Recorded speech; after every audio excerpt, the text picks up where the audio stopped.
Hello everyone, how are we going? Today I'm going to go over a Son Goku and Vegeta, or better known as Gogeta Xeno deck profile. Now, before we get started, a couple things I wanted to address. First of all, I finally hit 200 subscribers, so thank you all who have been watching me. It really means a lot. We've come a long way from, I guess, halfway through this year to now. And yeah, I hope you guys have been liking my content. I'm trying to be doing it regularly, consistently, but it can be quite difficult.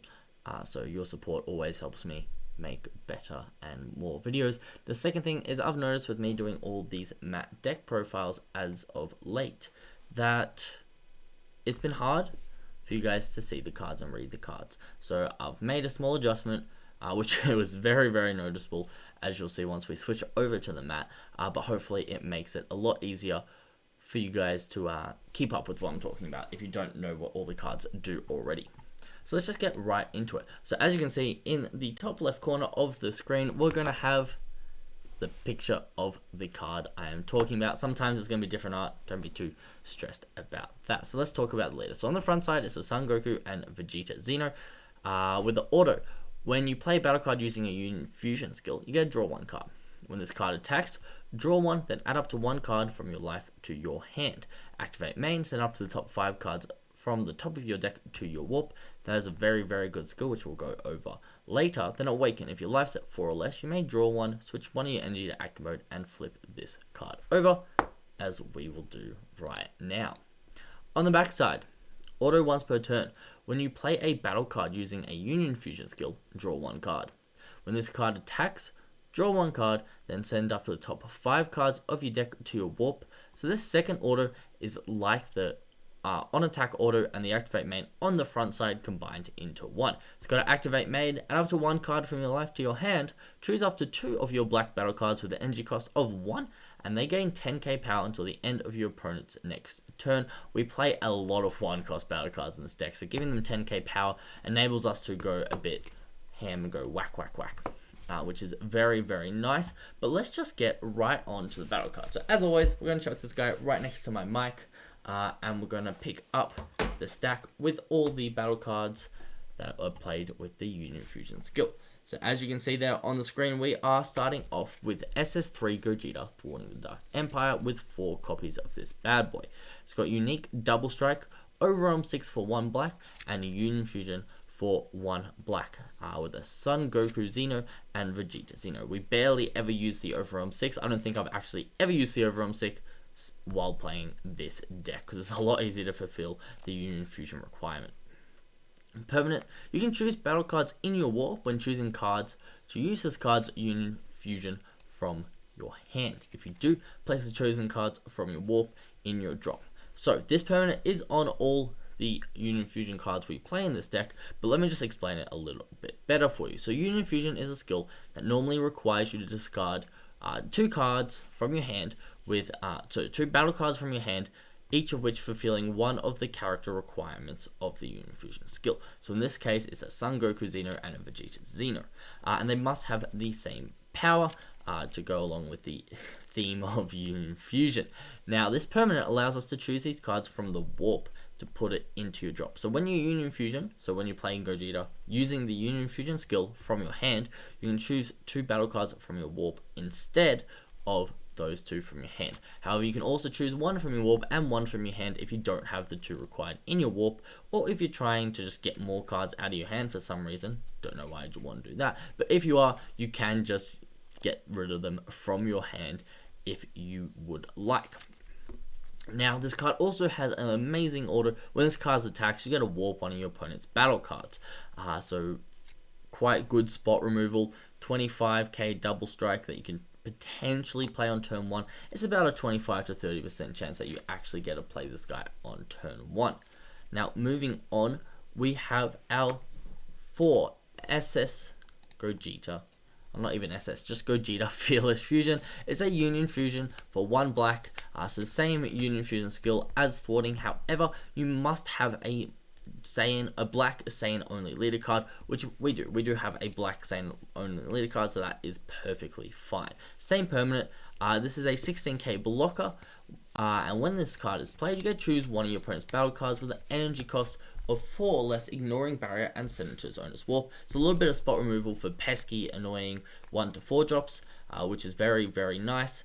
As well as being a blocker for defense when required. Moving on, we do have 3 Ss3 Gogeta Marvelous Might. It's got barrier, it has Unifusion with even more requirements than the previous 2, where you need to have a Black Saiyan only leader, as well as your opponent has to have 2 or more energy. So if you're going first, you're not playing this guy until turn 3. However, that doesn't particularly matter when we have all of these bad boys to play before that, but this guy is a great body on the board. He's a 20k with barrier, and then he has an activate main for additional black. Place this card at the bottom of your deck, then you get to play up to 1 Son Goku Xeno with an energy cost of 1, and up to 1 Vegeta Xeno with an energy cost of 1 from your drop or your warp.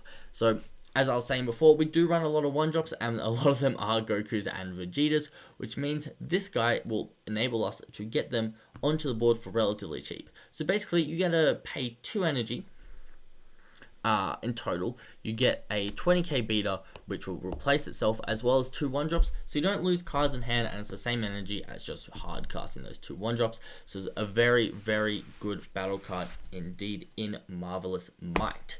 However, talking about all these pesky 1-drops and all this Unifusion requirement, let's go over those cards. So to start off with, we have 4 Son Goku True Fighting Spirit. Now, Son Goku True Fighting Spirit has Deflect. Its first order is when it attacks, you can add 1 card from your life to your hand.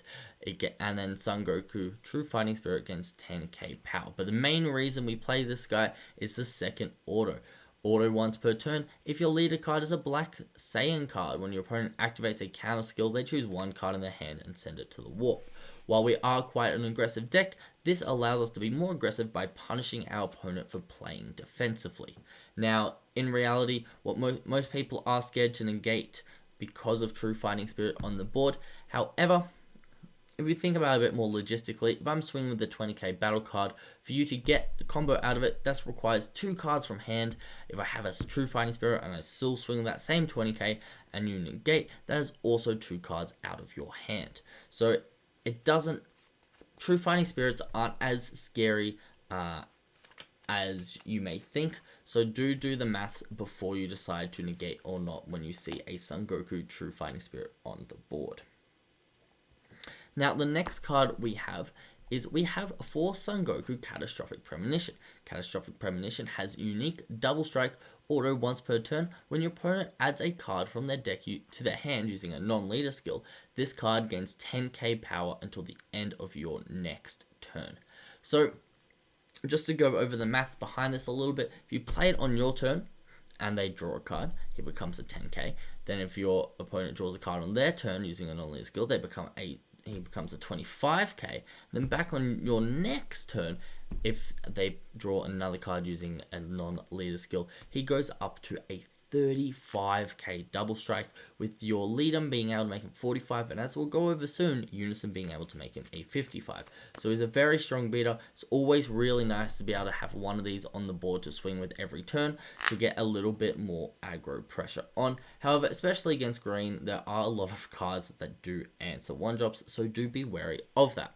Moving on to our Vegetas, we have 4 Vegeta True Fighting Spirit. So it's quite similar to the Goku. They both have Deflect. He also has that add 1 card from your life to your hand when it attacks you. It gains 10k power. However, the second order is different. So auto once per turn. If your leader is a Black Saiyan, when your opponent switches their energy to active mode with a non-awakened skill, they choose 1 card in their hand and send it to the warp.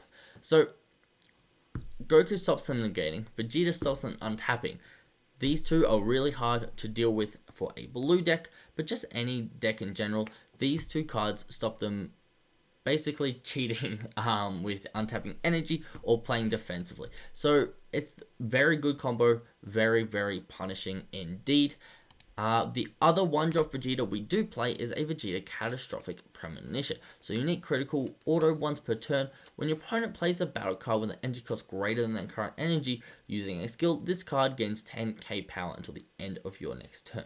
Now, unfortunately, Vegeta is not as good as Goku, as drawing a card happens a lot more often than playing a battle card with a skill greater than their current energy. And because a lot of times you'll be able to play Goku, swing with it, and then you play Goku, and then sometime during that turn your opponent draws a card, and then Goku will be able to get power boost, whereas Vegeta's normally just on your opponent's turn, and a lot of time these guys will probably get removed before they get back to your turn. However, if not, Vegeta can become a pretty nasty threat. Moving on though, we have our super combo, which is our last 5k Vegeta. Now it's not a 1 cost, so you can't recycle it with Marvelous Might. However, it is still a very good super combo. So auto, if your leader card is black and your life's at 4 or less and all of your energy is black when this card is used in a combo, it gains 10k combo power for the battle. Then you get to choose 1 card in your hand, place at the bottom of your deck if you do draw 2 cards. So it's very nifty. The bottom deck draw 2 highly considered the best super combos in the game. Just something I would love to go over real quickly. As you can see, we have 8 Gokus and 9 Vegetas. Now, the reason we have 1 more Vegeta than Goku is whenever you see a super combo in your opening hand, you want to keep it. Now, statistically, I made a massive Excel spreadsheet and did the math, and on average, you're going to see 1 Vegeta in your opening 6, either pre-mulligan or post-mulligan, and 1 Vegeta super combo, and because of that, I decided it was a good idea if we had 1 more Vegeta than Goku, as we also sometimes, if we have like a Goku in the warp, we'll want to discard a Vegeta from the hand, and we never want to discard a super combo. So just all these reasons made it so these are usable Union Fusion targets. However, we don't want them to be, so we have added that just 1 extra Vegeta, just so we had a bit closer in ratios of cards we actually don't mind warping away. But that is our Union Fusion pieces. Now, moving on to what I like to call my Unison package. It's not a very big package, but we have 4 Pycon Unisons. Now, Pycon has a permanent. This card can't attack if it has 2 or fewer markers on it. While annoying, it's perfectly fine. We play Pycon Unison for free.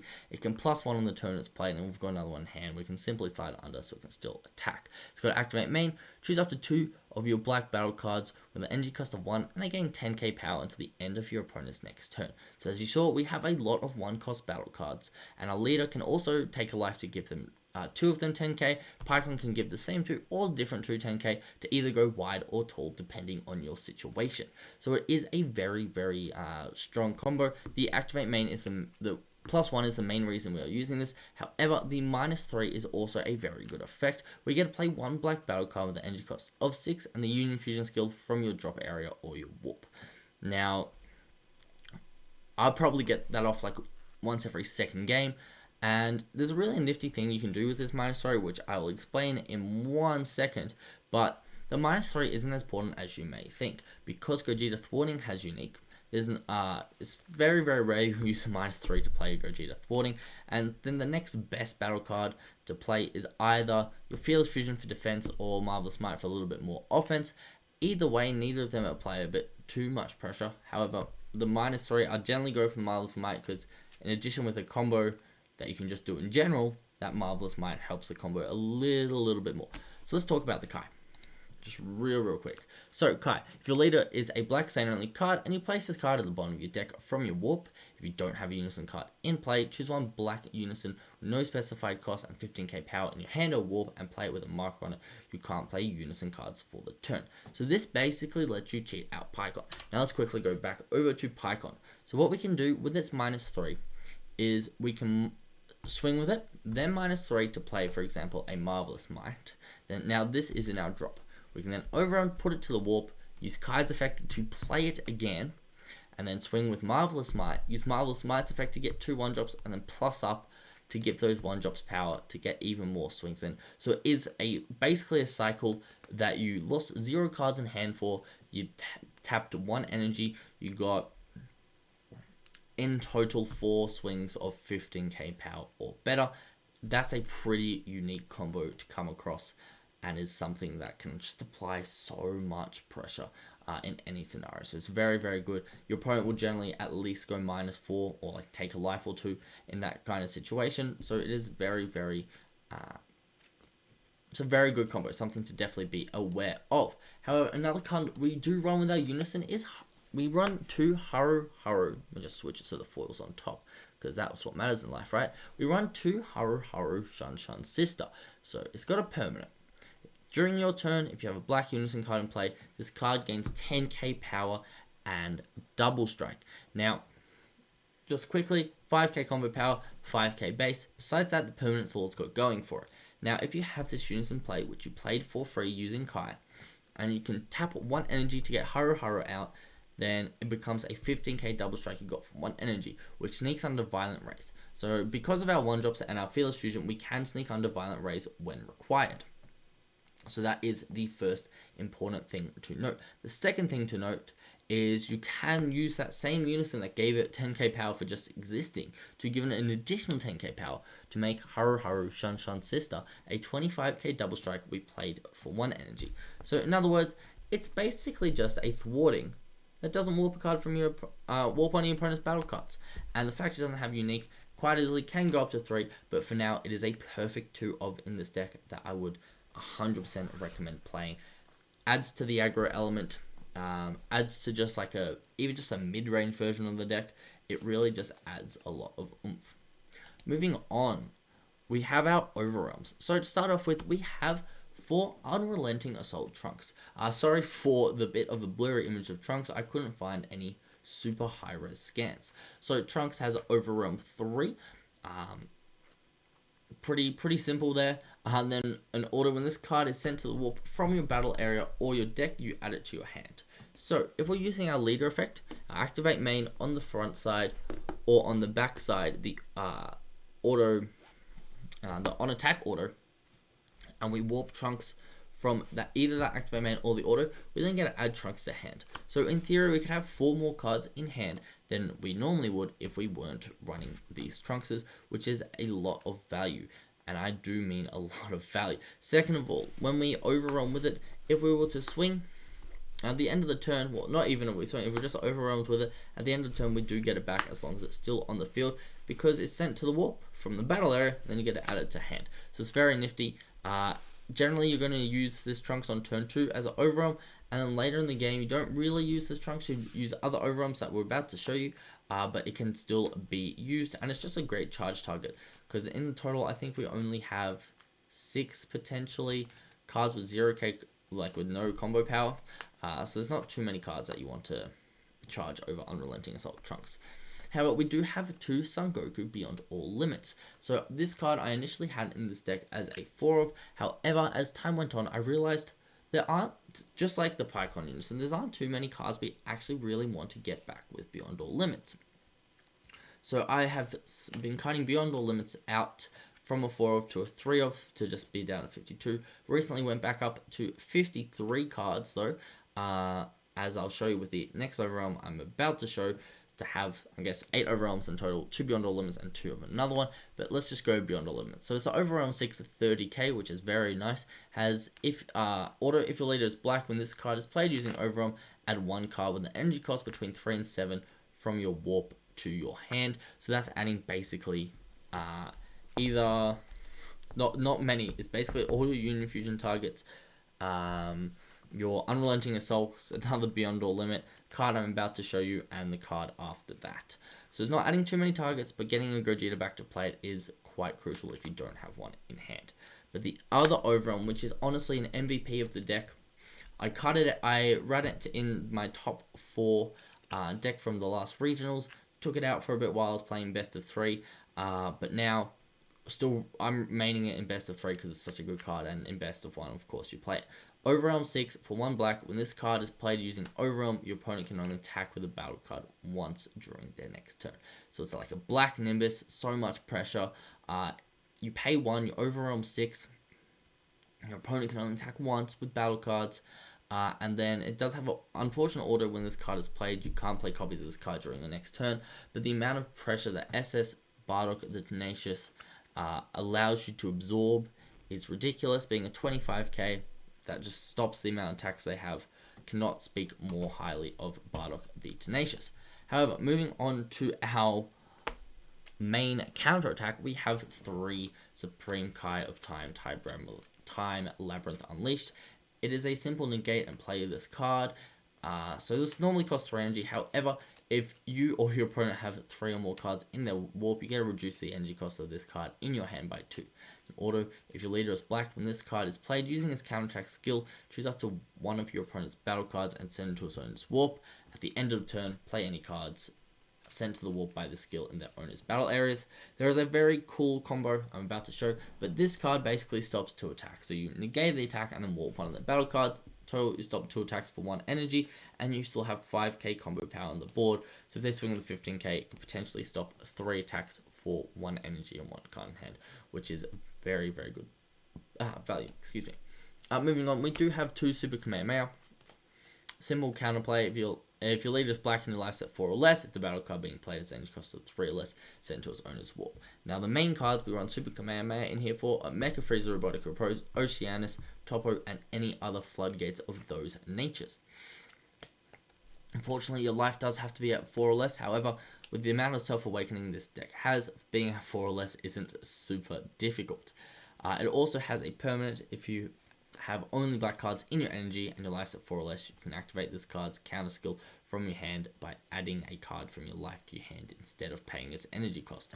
So it is a very useful card. We love the new art of it. Stops floodgates from completely ending your turn, which is absolutely lovely. Now, if you are playing against a Gogeta Xeno, I will give you this tip.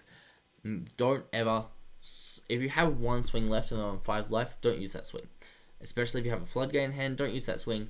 Make them swing with their leader to take their own life to 4, because on that first swing, you can floodgate and basically end their turn, which is a very important note to remember. Next, we have One Champer.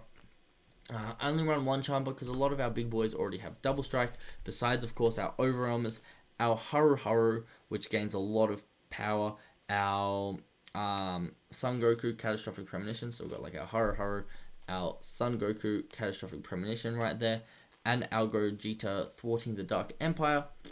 All those cards, which are our biggest, I guess, like boss monsters in the deck, already have Double Strike, so we only run 1, but it's Champer, it's Double Strike, we all know what it is, really nasty boy.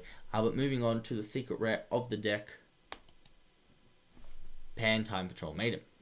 Now, Pan Time Patrol Maiden, it seems like it's made for this deck. Counterattack: if you have 3 or more energy, play this card. Your opponent can't attack with battle cards for the turn. You can't activate the counter skill on copies of this card for the game. Now, the reason that second, I guess, part is there is because this doesn't have the permanent when it's removed from the battle area. It's removed from the game, but we don't generally have a way to recycle it, so there's not too much to worry about that. Permanent: for each battle card in play, reduce the energy cost of this card in your hand by 2, which is still quite nice. So defensively, if there's 4 battle cards in play in total, you can use the counterattack for free. However, offensively, if there's 4 or more battle cards in play, you do get to free play a 40k beater, which is absolutely ridiculous value. Just adds another free attacker for any aggro deck. It's a match made in heaven. Any aggro deck will love Pan Time Patrol Maiden. Does have an activate main where you can remove this card from the game. If you do, choose one of your opponent's battle cards and gain control of it. So a really neat combo is basically either one of these 2 cards. So this guy, Bardock the Tenacious, they're only going to be attacking with battle cards once, so they will have battle cards in active mode you can steal with Pan. But more importantly, Supreme Kai, you can counterattack, you can warp their boss monster. It doesn't matter if their boss monster is the one swinging. You can warp their boss monster if you think you can survive the turn. And then on your turn, play Pan, swing with Pan, and then steal it. Because Kai plays it again, the card will be played in active mode. So you then can steal it in active mode with Pan and use it against your opponent, which is absolute insane value. Pan is one of my new favorite secret rares. The more I play games with Pan, the more I hate it, because the more conflict I have internally between playing Pan and Kai. In this deck, you 100% play Pan. In other decks, it may be Kai, but Pan is slowly coming for Kai's crown. Anyway, it's been a bit of a long deck profile this time, so I will let you guys go, but I hope you did enjoy. Sorry for it being a bit dark around my face. Hopefully you can still see me, but that is my current 53 card Gogeta Xeno list, primed for Nationals. If you are playing it, if you do plan on playing this at Nats, make sure you have a sideboard prepared with the Boras for Cell Surge. Honestly, that's the main one. Just the Boras for Cell Surge, and there's like other fun cards for other matchups. You can decide for those ones, but thank you very much for watching, and I will catch you guys next time. See ya.